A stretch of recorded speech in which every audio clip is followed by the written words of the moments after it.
ओम सूर्याय नमः।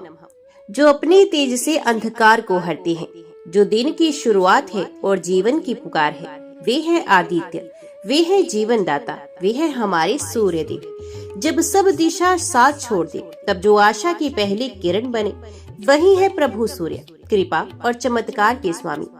प्यारे भक्तों, यदि आपको ये कथा भावुक करे, प्रेरणा दे और सूर्य देव की कृपा का अनुभव कराए, तो वीडियो को लाइक करें, कमेंट में जय सूर्य नारायण जरूर लिखें और हमारे चैनल को सब्सक्राइब करना ना भूलें। आपका एक सब्सक्रिप्शन हमें और भी दिव्य कथाओं के निर्माण में सहयोग करता है। जय सूर्य नारायण भगवान की। बहुत समय पहले की बात है, भारत के एक छोटे से गांव आनंदपुर में, जहां कभी हर सुबह सूर्य की प्रथम किरण खेतों पर पड़ते ही जीवन जाग उठता था, अब वहां अजीब सी उदासी छाई रहती थी। 2 साल से गांव में सूरज ठीक से नहीं निकला था। लगातार बादल, सूखा और फिर अकाल ने गांव को घुटनों पर ला दिया था। वहां का एक गरीब किसान था रामू। उसका छोटा सा परिवार था, पत्नी गौरी और 6 साल का छोटा बच्चा भोला। रामू हर सुबह खेत की ओर देखता, आसमान की ओर देखता, पर ना तो धूप निकलती ना ही फसल। भूख से बिलखता उसका बेटा और आंसुओं में डूबी उसकी पत्नी। ये सब रामू को अंदर ही अंदर तोड़ रहा था। एक रात फिर टूट गया। उसने हाथ जोड़कर आसमान की ओर देखा और कहा, हे प्रभु, यदि आप हो, यदि कहीं कोई सूर्य देव है, तो एक बार कृपा दिखाइए। मेरे बेटे के लिए, मेरी पत्नी के लिए, इस गांव के लिए हमें उजाले की एक किरण चाहिए। उसी रात रामू को एक सपना आया। उसने देखा कि एक दिव्य पुरुष शरीर से प्रकाश निकलता हुआ सामने खड़े हैं। उनके रथ को 7 घोड़े खींच रहे थे। रामू ने पहचान लिया, ये तो स्वयं सूर्य देव हैं। सूर्य देव ने मुस्कुराकर कहा, रामू, तुम्हारी भक्ति ने हमें खींच लाया। जब कोई भक्त हृदय से पुकारे तो देवता दूर नहीं रहते, पर अब समय आ गया है तुम्हारी परीक्षा का। क्या तुम धैर्य रख सकोगे? क्या तुम अपने गांव के लिए तप कर सकोगे? रामू ने आंखें खोलते हुए निश्चय कर लिया, वे गांव के लिए सूर्य देव का व्रत करेगा, भक्ति करेगा और तब तक सूर्य नमस्कार करेगा जब तक गांव में पहली धूप ना निकल आए। रामू की आंख खुलते ही उसकी आंखों में कुछ अलग तेज था। अब वो बस एक गरीब किसान नहीं था, अब वो संकल्पी भक्त था, सूर्य नारायण के चरणों में समर्पित। उसने सुबह 4 बजे उठकर पूरे शरीर पर गंगा जल छिड़का। मिट्टी के चकोर चबूतरे पर उसने सूर्य देव के चित्र की स्थापना की, जिसे गांव के मंदिर से लाकर रखा था। उसके चारों ओर दीपक जलाए और जल से भरा एक लोटा सामने रखा। फिर वे पूर्व दिशा की ओर मुख करके खड़ा हुआ और हाथ जोड़कर कहा, हे सूर्य देव, आज से जब तक आपके तेज का एक किरण भी हमारे गांव में नहीं आती, मैं अन्न ग्रहण नहीं करूंगा। मैं प्रतिदिन एक ही इच्छा से तप करूंगा, अपने गांव को फिर से जीवन देने की कृपा करें प्रभु। वे हर सुबह सूर्य नमस्कार, आदित्य हृदय स्तोत्र और सूर्य अर्घ्य देने लगा। गांव वालों को पहले तो ये पागलपन लगा। कोई बोला, सूरज को बुलाने से क्या होता है? कोई हंस पड़ा, ये भोला रामू अब वो सनकी हो गया है। पर उसकी पत्नी गौरी ने कभी विश्वास नहीं छोड़ा। वे हर रोज रामू के लिए धूप, दीप और जल का पात्र सजाती। छोटा भोला भी हर दिन कहता, पापा, आज तो सूर्यदेव आएंगे ना? और रामू मुस्कुराकर कहता, आज नहीं तो कल बेटा, पर वो जरूर आएंगे, क्योंकि उन्होंने वादा किया है। लगभग 21 दिन बीत गए। रामू अब कमजोर होता जा रहा था। उसने फल और दूध भी त्याग दिए थे, केवल जल और सूर्य भक्ति। एक सुबह जब वो अर्घ दे रहा था, तभी कुछ अद्भुत हुआ। आसमान के घने बादलों के बीच से एक तेज प्रकाश की पतली रेखा उसके माथे पर पड़ी। वे चौंक उठा, ये क्या था? गांव की पहाड़ियों के बीच से सूर्य की एक क्षीण किरण आई और रामू के चबूतरे पर टिक गई। गौरी दौड़ी आई और बोली, रामू देखो, धूप, ये तो चमत्कार है। रामू की आंखों से आंसू बह निकले। हे सूर्यदेव, आप आए, आपने मेरी पुकार सुन ली। गांव में चर्चा फैल गई। रामू के यहाँ धूप आई है। लोग भागे हुए आए। सबने देखा, वहाँ केवल एक स्थान पर धूप है, जहाँ रामू पूजा करता है।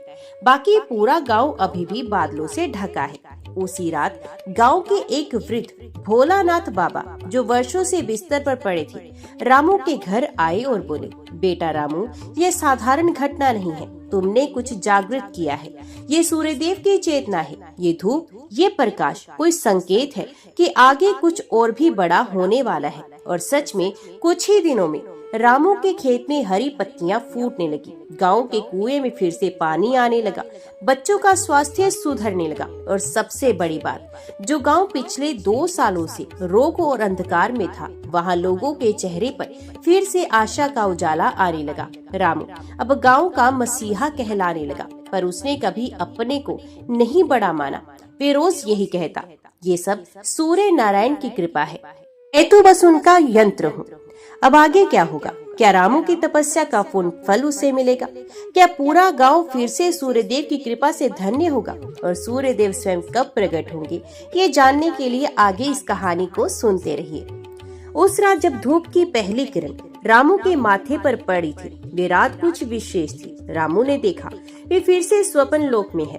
एक दिव्य आकाश गंगा के बीच 7 घोड़ों वाला रथ हवा में उड़ रहा है। रथ पर तेजस्वी देव विराजमान है।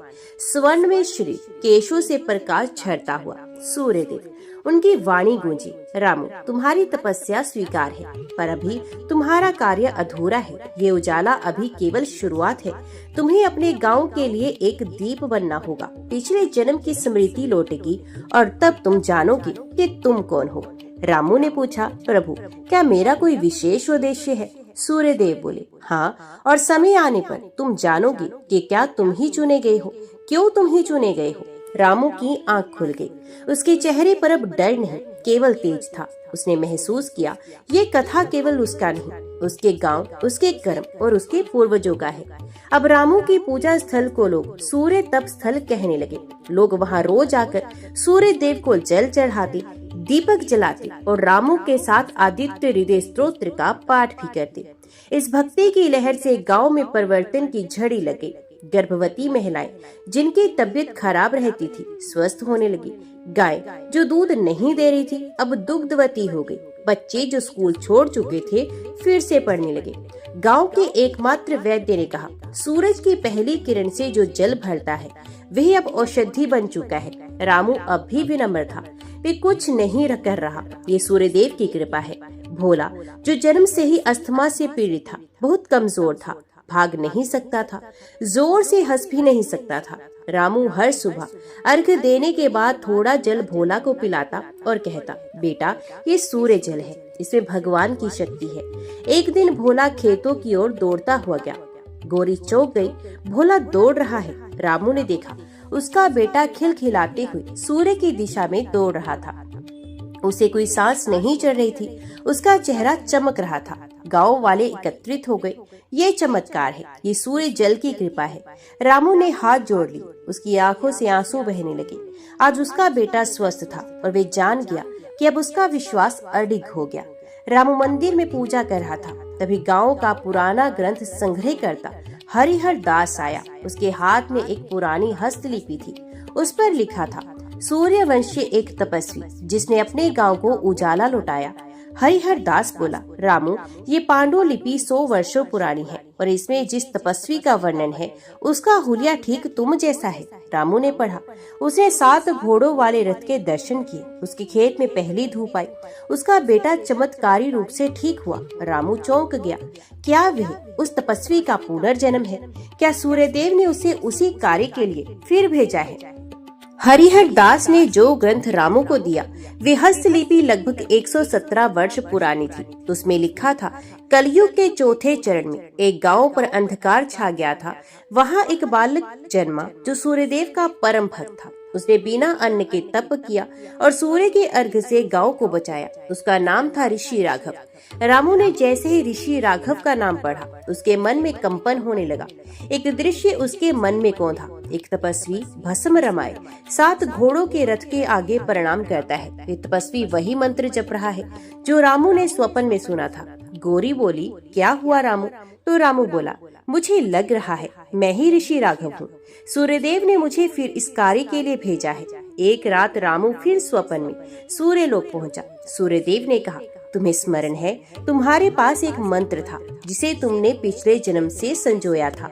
अब समय आ गया है उसे फिर से पाने का। रामू ने आंखें खोली और देखा कि उसके पूजा स्थान के पास गीली मिट्टी में एक पत्ते पर कुछ लिखा है। ये मंत्र था। हरिहर दास ने बताया, ये अद्भुत तेज मंत्र है जो केवल अत्यंत भक्त को ही प्राप्त होता है। इसका उच्चारण करते ही सूर्यदेव की चेतना सक्रिय होती है, पर यह मंत्र तभी फल देता है जब संकल्प, सेवा और निस्वार्थ भक्ति तीनों हो। रामू ने यह मंत्र रोज 108 बार जपना शुरू कर दिया। गांव में सब कुछ ठीक चल रहा था। तभी एक दिन आसमान पर काले काले बादल फिर छा गए। तेज आंधी, बिजली और वर्षा ने खेतों को तबाह कर दिया। गांव की नदियां उफान पर थी। गौरी बोली, रामू, क्या फिर से वही संकट लौट आया है? रामू समझ गया, ये केवल प्राकृतिक विपत्ति नहीं, ये कोई ऊर्जात्मक विरोध है।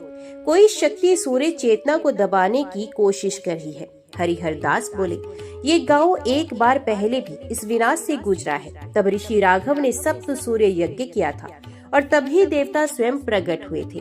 रामू ने गांव के सभी लोगों को बुलाया और कहा, अब समय है मिलकर सूर्यदेव का आवाहन करने का। हम सब मिलकर 7 दिन तक 7 बार सूर्य मंत्र का जाप करेंगे। ये सप्त सूर्य यज्ञ होगा जिससे तेज, ताप और कृपा का जागरण होगा। पूरे गांव ने साथ दिया। बच्चे पुष्प लाने लगे, महिलाएं हल्दी, चंदन और धूप तैयार करने लगी, बूढ़े दीप जलाकर स्तोत्र गाने लगे। सप्तवें दिन जैसे ही रामू ने अंतिम आहुति दी और सूर्य नारायण का मंत्र बोला, तभी आकाश फटा, बादल फटे और सप्त रंगों की एक किरण सीधी यज्ञ कुंड में गिरी। लोगों ने देखा, रथ पर आरूढ़ स्वयं सूर्य भगवान वहां प्रकट हो गए हैं। उनका स्वर गूंजा, तुम्हारी भक्ति ने हमें बांध लिया रामू।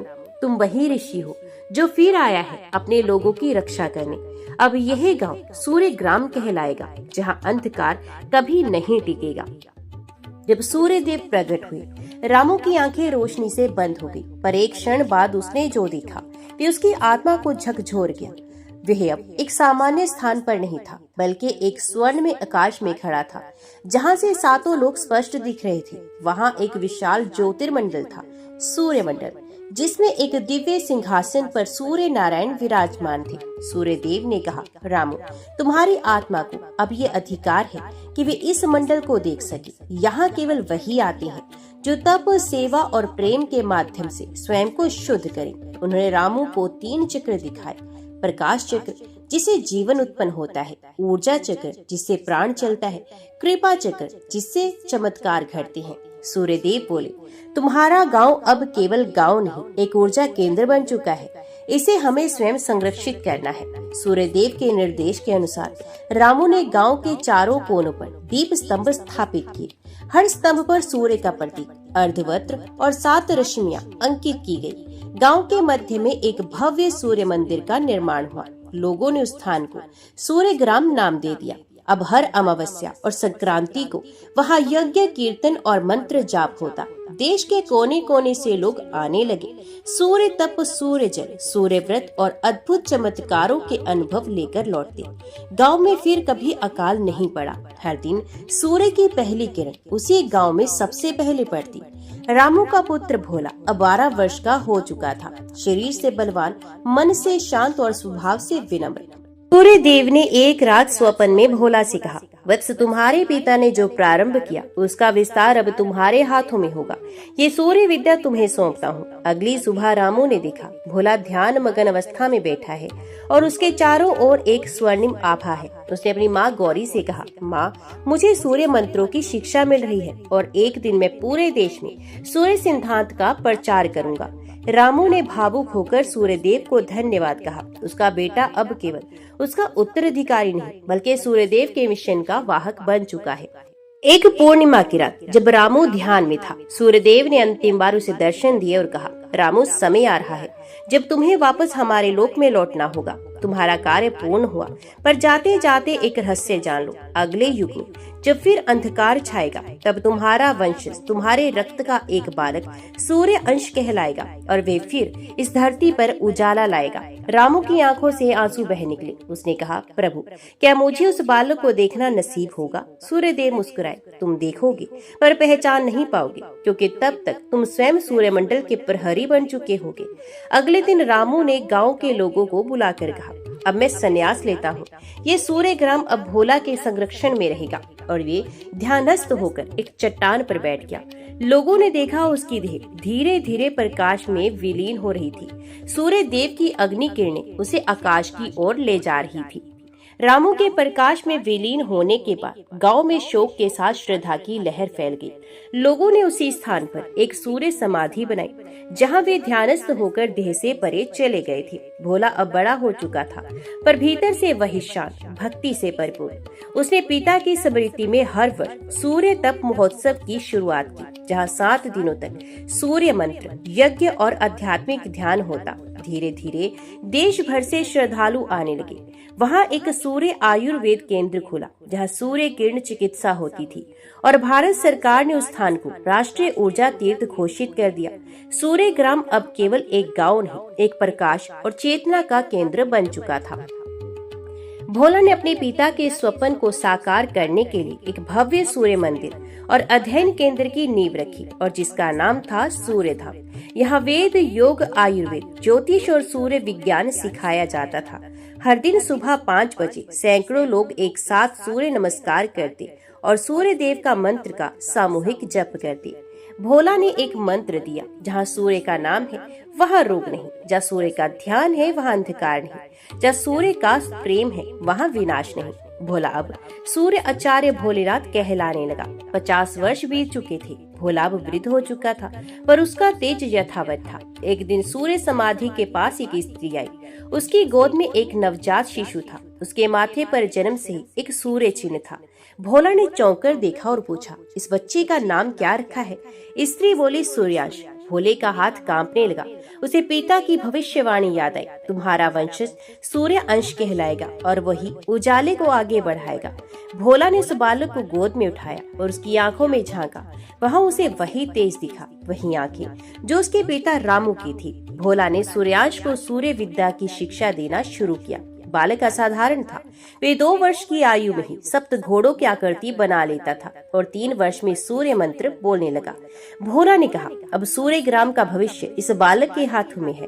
मेरा कार्य पूर्ण हुआ। वे भी उसी चट्टान पर ध्यानस्थ होकर बैठ गया जहाँ उसके पिता रामू ने समाधि ली थी। वर्षों बाद एक और दिन आया। सूर्यांश के नेतृत्व में सूर्य युग की पुनः शुरुआत हुई। सौर ऊर्जा, विज्ञान, भक्ति और स्वास्थ्य के क्षेत्र में सूर्य ग्राम ने पूरे भारत को प्रेरणा दी।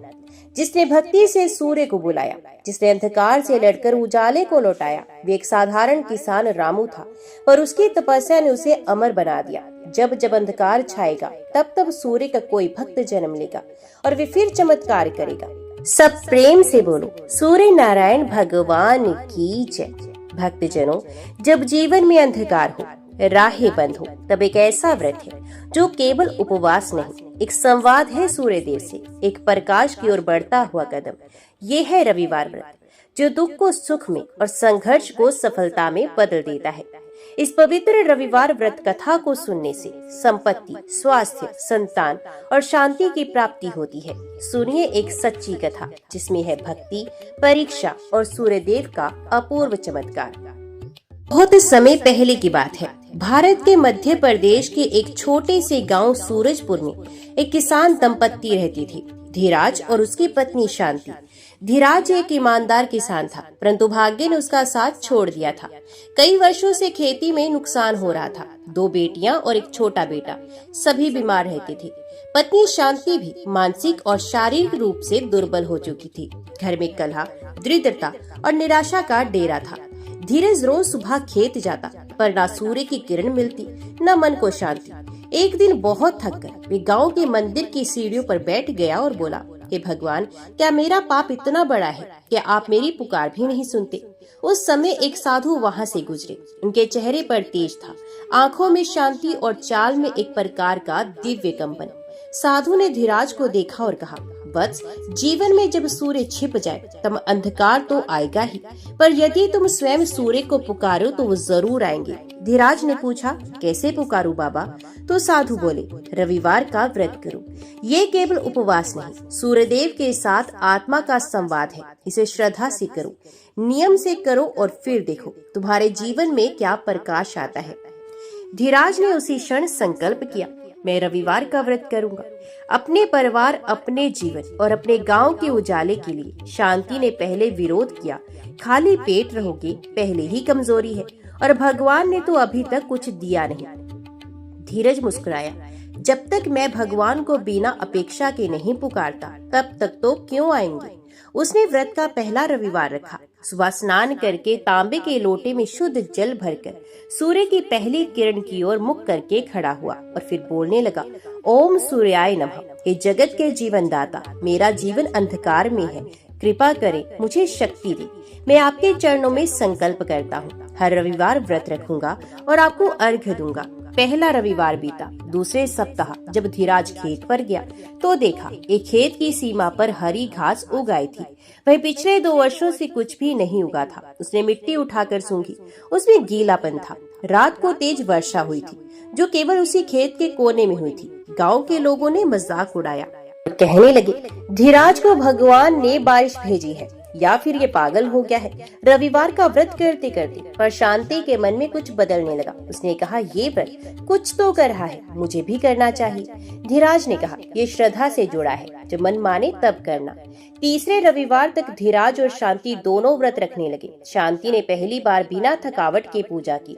बच्चों ने पहली बार बिना रोए खाना खाया। धीराज की बेटी सरिता, जो हमेशा बीमार रहती थी, अब खेलने लगी थी। बेटा राजू, जो 2 वर्ष का था, अब बोलने लगा था। एक दिन सरिता ने पूछा, पिताजी, सूर्यदेव कौन है? धीराज ने कहा, बेटी, सूर्यदेव वो हैं जो हमें रोशनी, ऊर्जा और जीवन देते हैं। वो जब मुस्कुराते हैं तब पेड़ उगते हैं, जब गुस्सा होते हैं तब अकाल पड़ता है, और जब वो खुश होते हैं तब चमत्कार होता है। 6 सप्ताह बीते। अब गांव के लोग भी धीराज के घर के आसपास रुकने लगे। क्यों? क्योंकि हर रविवार उसके घर के आंगन में सुबह 6 बजे तेज धूप पड़ती, जबकि बाकी गांव में बादल ही रहते। गांव के सरपंच ने कहा, इस धीराज के घर का क्या राज है? साधु जी फिर एक बार आए। उन्होंने सभी ग्राम वासियों से कहा, ये सूर्य तप का प्रभाव है। रविवार व्रत का फल केवल एक व्यक्ति को नहीं, उसके पूरे समाज को मिलता है। जब एक दीप जलता है तो 100 अंधेरे भागते हैं। अब गांव के अन्य लोग भी व्रत रखने लगे। गांव के नाम सूरजपुर को अब लोग श्रद्धा से बोलने लगे। वाकई में ये तो सूरजपुर का हो गया है। धीराज का व्रत अब 8वां रविवार पार कर चुका था। गांव में सकारात्मक परिवर्तन आने लगे थे, लेकिन तभी एक नई मुसीबत आई। एक रात बड़ा तूफान आया। खेत की फसलें बर्बाद, घर की छत उखड़ गई, गांव की बिजली चली गई, नदी का पानी गांव में घुसने लगा। गांव के लोग डर के कांपने लगे। धीराज और शांति बच्चों को लेकर मंदिर भागे। वहां उन्होंने दीपक जलाकर सूर्यदेव से प्रार्थना की, हे प्रभु, ये हमारी परीक्षा है या क्रोध? यदि परीक्षा है तो कृपा की एक किरण दिखा दीजिए। तभी मंदिर के ऊपर बादलों के बीच एक छोटा सा प्रकाश पुंज चमका। सभी ग्रामवासियों ने देखा, रात के अंधेरे में सूर्य की एक किरण सी लगती थी। साधु जी बोले, जो संकट की घड़ी में भी व्रत और श्रद्धा नहीं छोड़ता, सूर्यदेव इसी को चुनते हैं अपने चमत्कार का पात्र बनाने के लिए। तूफान के अगले दिन गांव का दृश्य दुखद था, परंतु धीराज ने हार नहीं मानी। वे गांव के बच्चों को इकट्ठा कर कहने लगा, हम सभी मिलकर इस गांव को फिर से उठाएंगे और हर रविवार को व्रत भी करेंगे और श्रमदान भी। गांव के बुजुर्ग पहले हिचके, पर फिर उन्होंने भी साथ दिया। हर रविवार को सुबह सूर्य पूजा होती, फिर दोपहर को गाँव में काम। कोई खंडर हटाता, कोई पेड़ लगाता, कोई गाय के लिए चारा लाता, बच्चे गीत गाते, ओम घृणी सूर्याय नमः। धीरे धीरे गांव का रूप बदलने लगा। एक रविवार की सुबह जब व्रती जल से अर्घ्य दे रहे थे, तभी मंदिर के सामने एक चमत्कार हुआ।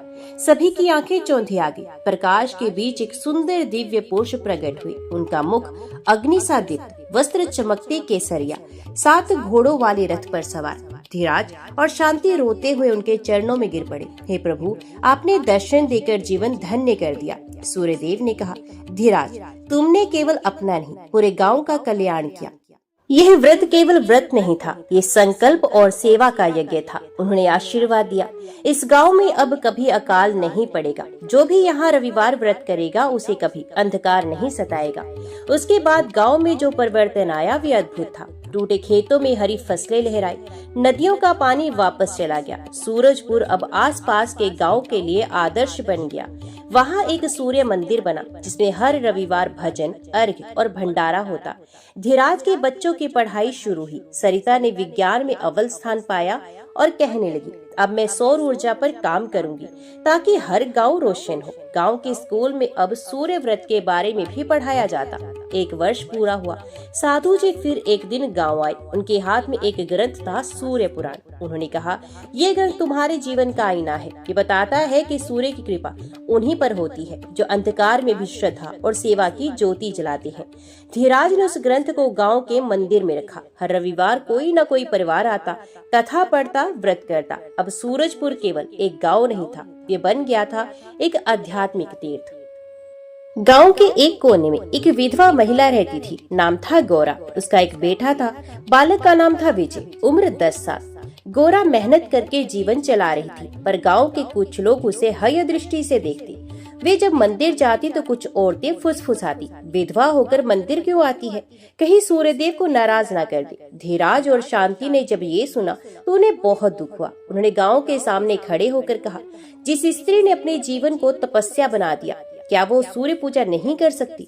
शांति ने गौरा को अपनी बहन मानकर बुलाया और उसे रविवार व्रत की कथा सुनाई। गौरा ने व्रत रखना शुरू किया। गौरा का बेटा विजय बहुत होशियार था, पर गरीबी के कारण उसकी पढ़ाई छूट गई थी। उसने माँ से कहा, मैं हर रविवार सूर्य देव के आगे जल चढ़ाऊंगा और पढ़ाई के लिए प्रार्थना करूंगा। वे रोज स्कूल के बाहर बैठकर दूसरों को पढ़ते देखता। उसकी आंखों में जलन नहीं, प्रेरणा होती। रविवार के दिन सुबह नहाकर माँ बेटा मिलकर सूर्यदेव को अर्घ्य देते। एक दिन गांव के स्कूल में एक नवीन शिक्षक आया। नाम था हरिहर सर। उन्होंने विजय को देखा और उसकी प्रतिभा को पहचाना। इस बालक में ईश्वर की प्रेरणा है, इसे मैं मुफ्त में पढ़ाऊंगा। विजय ने कठिन परिश्रम और रविवार व्रत के बल पर 1 वर्ष में विद्यालय की परीक्षा में प्रथम स्थान प्राप्त किया। गांव में सब हैरान हो गए।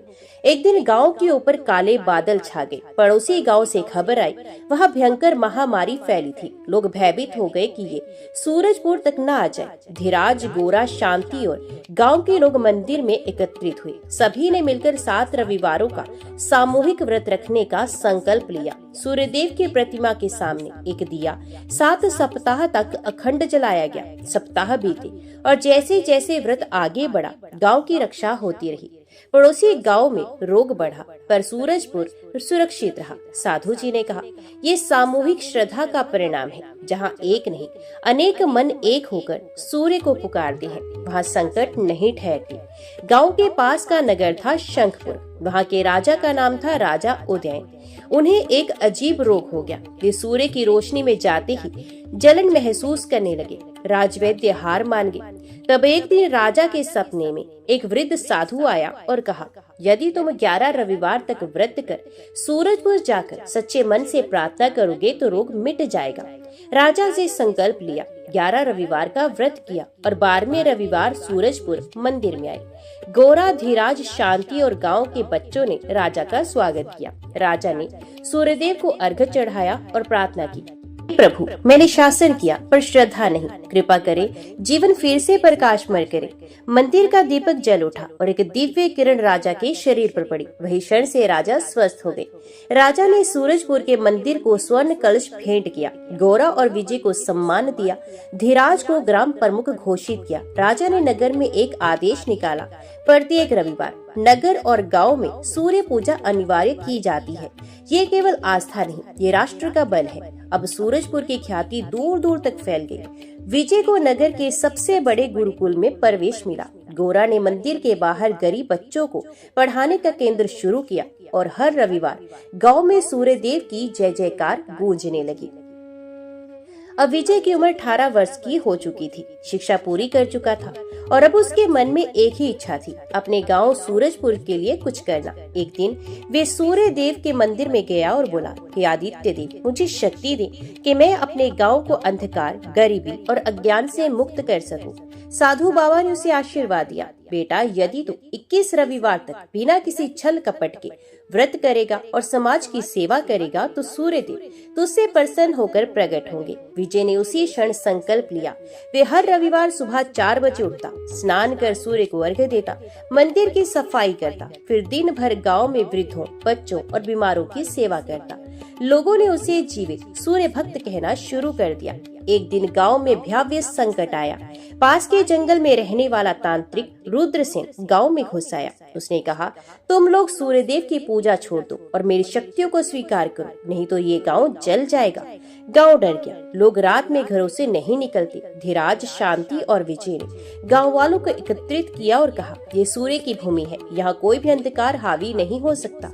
रविवार की रात सभी ने मंदिर में दीप जलाए और भजन गाया। सूर्य नारायण स्वामी, संकट हरो हमारा।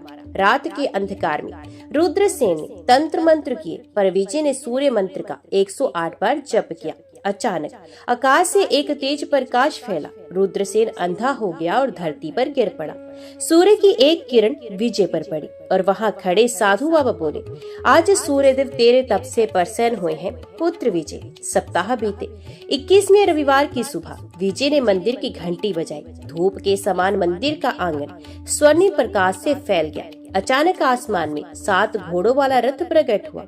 उस पर बैठे थे भगवान सूर्यदेव स्वयं। गांव वाले आश्चर्यचकित, स्तब्ध और नतमस्तक हो गए। सूर्यदेव बोले, हे विजय, तूने अंधकार से लड़कर सत्य, सेवा और श्रद्धा का दीप जलाया है। माँ गौरा, धीराज और शांति सभी ने श्रद्धा की मिसाल बनाई। मैं तुझे आशीर्वाद देता हूँ, तू जहाँ जाएगा वहाँ अंधकार नहीं टिकेगा। फिर सूर्यदेव ने कहा, अब यही मंदिर सूर्यधाम कहलाएगा और प्रत्येक रविवार यहाँ व्रत व कथा की धारा बहेगी। सूर्यदेव अंतर ध्यान हो गए। विजय ने गांव में सूर्य विद्या केंद्र की स्थापना की, जहां बच्चों को शिक्षा, बुजुर्गों को सेवा और सबको सच्चे जीवन का मार्ग सिखाया जाने लगा। रविवार को पूरे गांव में सूर्यदेव की भक्ति का उत्सव होता। कई बार दूसरे गांव के लोग भी दर्शन के लिए आने लगे। राजा उदयन ने एक विशेष योजना शुरू की, सप्त रविवार योजना। हर बच्चा, हर बुजुर्ग, हर महिला पुरुष 7 रविवार तक व्रत करेंगे और समाज सेवा करेंगे। ये योजना राज्य भर में प्रसिद्ध हो गई। गौरा अब गांव की सूर्य माता कही जाती थी। एक बार फिर वो साधु बाबा मंदिर में आए। विजय ने चरण छुए और कहा, गुरुदेव, सूर्यदेव की कृपा तो सबको मिल सकती है ना। साधु बाबा मुस्कुराए, जो निस्वार्थ सेवा करे, श्रद्धा से व्रत रखे, जो दूसरों की पीड़ा में अपना सुख देखे, सूर्यदेव उसी के जीवन को प्रकाशमय करते हैं। उन्होंने गांव वालों को एक विशेष रविवार व्रत विधान सिखाया, जिसे अब लोग पूरी श्रद्धा से करते। कथा का संदेश था, जो श्रद्धा से सूर्य को नमन करता है, जो सत्य, सेवा और संयम के मार्ग पर चलता है, उस पर भगवान सूर्यदेव की कृपा सदैव बनी रहती है। जब आंखों में अंधेरा होता है तो जीवन ठहर सा जाता है, लेकिन जब आत्मा में श्रद्धा हो और हृदय में विश्वास हो तो सूर्य की एक किरण भी जीवन बदल सकती है। अब कथा सुनाते हैं एक अंधे बालक की, जिसकी दुनिया में उजाला नहीं था, लेकिन सूर्यदेव की कृपा से उसकी हर राह रोशन हो गई। अगर आपको ये कथा दिल को छू जाए तो वीडियो को लाइक करें, सब्सक्राइब जरूर करें और कमेंट में लिखें, जय सूर्य नारायण भगवान की। उत्तर भारत के एक छोटे से गांव सूरजपुर में एक निर्धन ब्राह्मण परिवार में एक बालक जन्मा। नाम था दिव्य, लेकिन जन्म से उसकी आंखें नहीं थी। डॉक्टर ने कहा, ये बच्चा कभी रोशनी नहीं देख पाएगा। माता गायत्री और पिता राम सेवक रो पड़े। गांव वाले सहानुभूति जताते, लेकिन कई लोग ताना भी मारते, पिछले जन्म के पापों का फल है ये। लेकिन गायत्री हर रविवार व्रत रखती, सूर्य को अर्घ देती और कहती, हे सूर्यदेव, मेरा बच्चा तो रोशनी से वंचित है, पर आप उसकी आत्मा को रोशन कर देना। दिव्य आंखों से नहीं देख सकता था, पर उसकी सुनने और समझने की शक्ति असाधारण थी। गायत्री उसे सूर्य पुराण की कहानियां सुनाती, राम सेवक उसे मंत्र सिखाते। धीरे धीरे दिव्य के मन में एक तीव्र जिज्ञासा जन्मी, कैसे होंगे सूर्यदेव? क्या मैं कभी उनकी किरणों को महसूस कर पाऊंगा? 9 वर्ष की उम्र में उसने संकल्प लिया, मैं हर रविवार व्रत रखूंगा। सूर्यदेव मुझे जैसा बनाया है, मैं उसी रूप में उन्हें प्रेम दूंगा। 10 साल का दिव्य हर रविवार सुबह 4 बजे उठता, पानी भरता, स्नान करता और माँ की उंगली पकड़कर सूर्यदेव के मंदिर जाता। वहाँ बैठकर सूर्यदेव का नाम जपता 108 बार। लोग आश्चर्य करते, अंधा बच्चा इतना कठोर व्रत कैसे कर लेता है? गांव के एक पंडित बोले, ये बालक साधारण नहीं है, इसमें तो तपस्वियों जैसी आत्मा है। एक बार गांव में भीषण रोग फैल गया। सूरज कई दिन बादलों के पीछे छिपा रहा। गांव के लोग भयभीत थे। पंचायत ने मंदिर में अनुष्ठान का निर्णय लिया, लेकिन तब पुजारी बीमार पड़ गए। तभी दिव्य आगे आया और बोला, मुझे पूजा करने दे, मैं सूर्यदेव को अपनी आत्मा से बुलाऊंगा। गांव वाले अचंभित, लेकिन जब दिव्य ने पूजा शुरू की और जब उसने मंत्रों का उच्चारण किया, तभी आकाश से सूर्य की एक तीव्र किरण मंदिर पर आ गिरी। लोगों ने देखा कि उस प्रकाश में दिव्य का चेहरा प्रकाश में हो उठा था। लोग धीरे धीरे गांव से हटने लगे। अगले रविवार की सुबह दिव्य मंदिर की सीढ़ियों पर बैठा था। उसकी आंखें बंद थी। तभी उसे ऐसा लगा जैसे कोई गरम दिव्य हाथ उसके सर पर हो। एक गूंजती हुई आवाज आई, पुत्र दिव्य, तेरी श्रद्धा, तप और विश्वास से मैं प्रसन्न हूँ। तू रोशनी नहीं देखता, लेकिन तूने अंधकार को रोशन किया है। दिव्य ने कांपती आवाज में पूछा, क्या आप सूर्य देव हैं? सुनाई दिया, हाँ, और मैं तुझे एक दृष्टि दे रहा हूँ। जो तू देख ना सके वे तू समझ सके, और जो तू देखे वो सबके जीवन को दिखा सके। उस दिन के बाद दिव्य के मन में ऐसी दिव्य दृष्टि आ गई कि वे लोगों की पीड़ा, मन की उलझने और समाधान जानने लगा। दिव्य अब 16 वर्ष का हो चुका था। उसने गांव में एक विद्यालय शुरू किया, सूर्य शिक्षा मंदिर, जहां सभी गरीब बच्चों को ध्यान, भक्ति और संस्कार सिखाए जाते। हर रविवार को वे कथा सुनाता। मैंने सूर्यदेव को देखा नहीं, लेकिन उन्हें अनुभव किया है। लोग दूर दूर से आने लगे। राज्य के मंत्री भी आए और बोले, दिव्य तुम अंधे हो, फिर भी इतने ज्ञानी कैसे? दिव्य मुस्कुराया, मैं अंधा हूँ, लेकिन मेरा सूर्य जागृत है। एक बार एक बालिका तारा दिव्य से मिलने आई। वे भी जन्म से अंधी थी। दिव्य ने उसके सिर पर हाथ रखा और उससे कहा, तू हर रविवार सूरज को प्रणाम कर, कुछ दिन बाद तुझे कोई चमत्कार अवश्य मिलेगा।